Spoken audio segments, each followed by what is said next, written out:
Hi Mark, I'm Cindy Shou, and my student number is 33. I'm junior, and I major in English. Today I'm going to read For Love of Birds, Washington Wachira. With me here today, I brought something beautiful. There is a feather from one of the most beautiful birds we have in Kenya, the crested guinea fowl. But this feather is more than just that. If taken time when you are outdoors to look at the feathers around you, you will have noticed that there is this huge variety of different sizes, shapes, and even colors. The feather is one of the most astonishing pieces of technology invented by the natural world. And for centuries, this feather has helped birds to keep dry, to keep warm, and even power flight. Only one section of the tree of life can actually make the feather.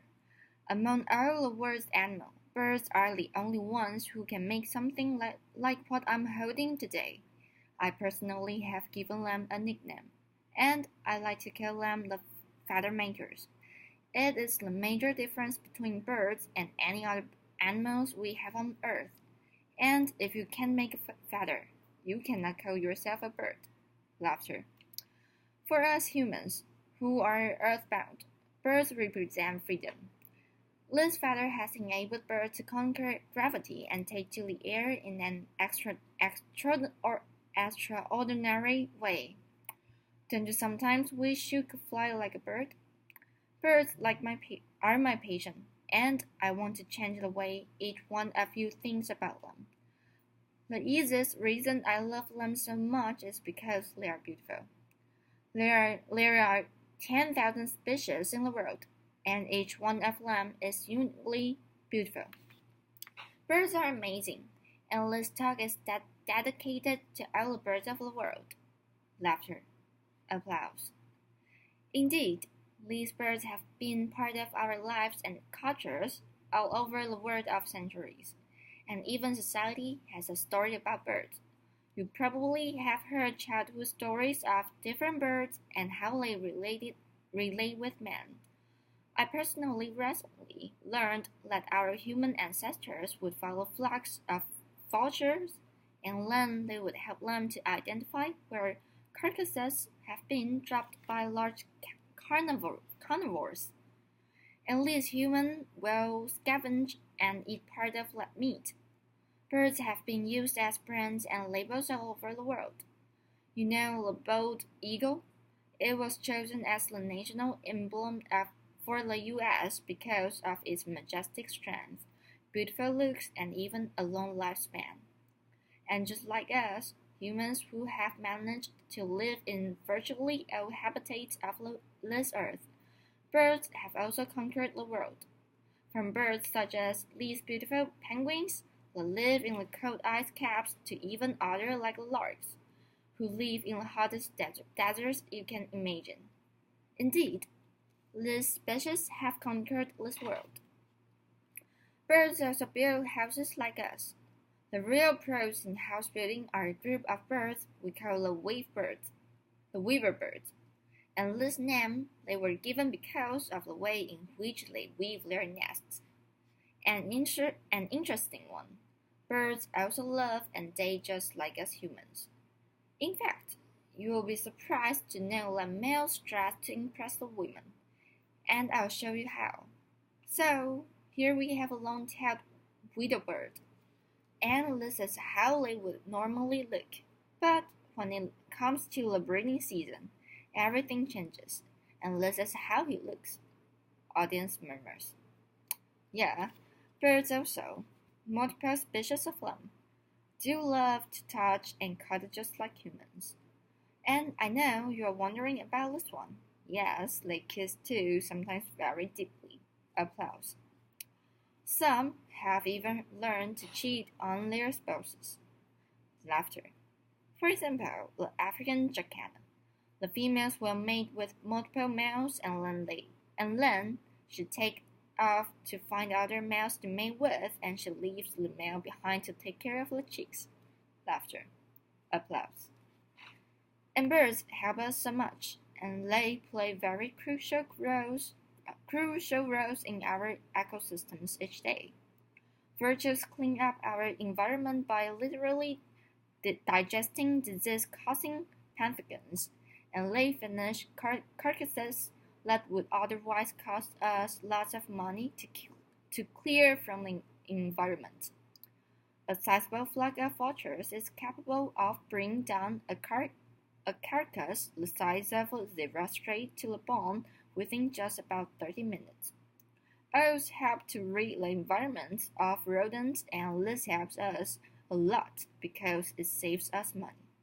We don't lose our crops, and secondly, we don't have to buy harmful chemicals to handle these rodents. The beautiful sunbirds we see in our environments are part of nature's pollination crew, and they help our plants to form fruit. Together with other pollinators like insects, they have actually helped us to get most of the food crops that we depend on for many years. Unfortunately, the story of birds is by far not perfect. They are faced by numerous challenges every day wherever they live. Top on the threat facing birds is habitat loss and reduced food availability. Birds are also hunted, especially migratory species and ducks that congregate in water bodies.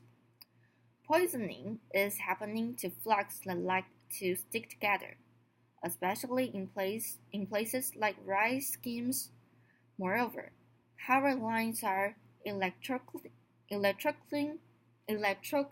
birds, and wind farms are slicing birds when they fly through the blade. Recently, we've heard the talk of climate change making a lot of headlines, and it's also affecting birds. Because birds are being forced to migrate to better breeding and feeding grounds because unfortunately where they used to live is no longer habitable. My own perspective towards birds was changed when I was a small boy in high school, and there was this boy who struck, injuring the wing and leg of a bird we called the augur buzzard.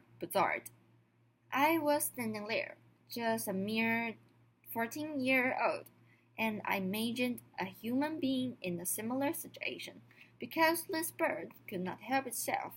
So even if I was hardly any biologist by then, I gathered with 3 of my friends and we decided to house the bird until it had regained strength and then let it free. Interestingly, it accepted to feed on beef from our school kitchen, and we hunted termites around the compound for its dinner every day. After a few days, it had regained strength and we released it. We were so happy to see it flap its wings and fly off gracefully, and that experience changed the way we looked at birds. We went on to actually make a magazine, and we called it the Hawk Magazine. And this was in honor of this bird that we had helped within our own high school. Those experiences in high school made me the controversialist I'm today, and the passion for birds should especially matter for Africa and all Africans, because among other continents, Africa hosts some of the most amazing bird species you can find anywhere in the world. Imagine having a name like shoebill, that's the name of leopard.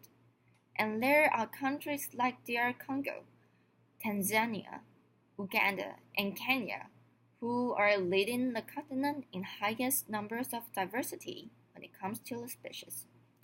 These birds continue to provide the continent with very crucial ecosystem service that Africa needs. Moreover, there is huge potential for Africa to lead the world in avian tourism. The economy will definitely benefit. Imagine how many communities will benefit from groups of tourists visiting their villages just to see the endemic birds that can only be found in those villages. How can we help birds together? There is now a chance for all of you to turn your passion for birds into contributing to their continued survival. And you can do that by becoming a citizen scientist. Citizen science is a growing trend around the world, and we are having scenarios where people are sharing information with the rest of the community about traffic updates, security alerts, and so on. That is exactly what we realized as bird watchers, and we thought because birds are found everywhere, if we've got all of you and everyone else in Africa to tell us the birds they find, where they live, where they school, or even where they work, then we can be able to come up with a map of every single species. And from there, scientists will be able to actually prioritize conservation efforts to those habitats that matter the most. Take for example these two projects, the Africa Raptor Data Bank, which is mapping all birds of prey in the continent of Africa, and the Kenya Bird Map, which is mapping about 1,100 species that occur in my country, Kenya. These two projects now have online databases that are allowing people to submit data, and this is converted into very interactive websites that the public can consume and make decisions from. But when we started, there was a big challenge. We received many complaints from bird watchers, and they will say, "I'm in the village and I cannot access a computer. How do I tell you what birds live in my home, or where I school, or where I work?" So we were forced to renovate our strategy and come up with a sustainable solution. It was easy. We immediately realized that mobile phones were becoming increasingly common in Africa, and most of the regions could get access to one. So we came up with mobile phone applications that you can use your iPhone and on your Android phone, and we made them freely available for every birdwatching enthusiast out there. So we came up with Bird Laser, which is used by the Kenya Bird Map, and also we have the African Raptor Observations, which is now used by the African Raptor Data Bank. This was a huge breakthrough in our work and made us get enormous amounts of data from every birder out there in the regions.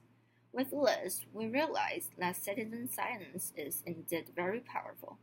The reason being, citizen science is adaptive, and we were able to actually convert many bird watchers to start sharing new information with us. When we're starting, we didn't know that birds could be a huge gateway to approaching conservation of other forms of animals. Interestingly, now in the Virtual Museum of Africa, we have maps for dragonflies and damselflies, butterflies and moths, reptiles, frogs, orchids, spiders, scorpions, and yes, we're even mapping mushrooms. We could have imaged mapping mushrooms. So this showed us that indeed we've created a community of people who care about nature in Africa. I hereby call upon all of you to join me in promoting the value of birds within your communities. Please just tell your friends about birds, so we are always inclined to love and care for that which we know.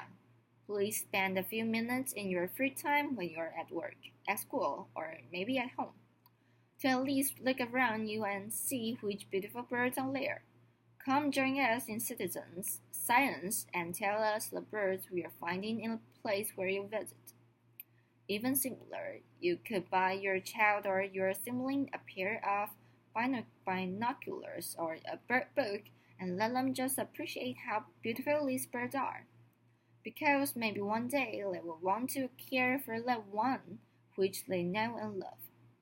The children indeed are our future. Let us please teach them to love our feather makers, because the love of birds can be a huge gateway to appreciating all forms of nature. Thank you very much. Applause.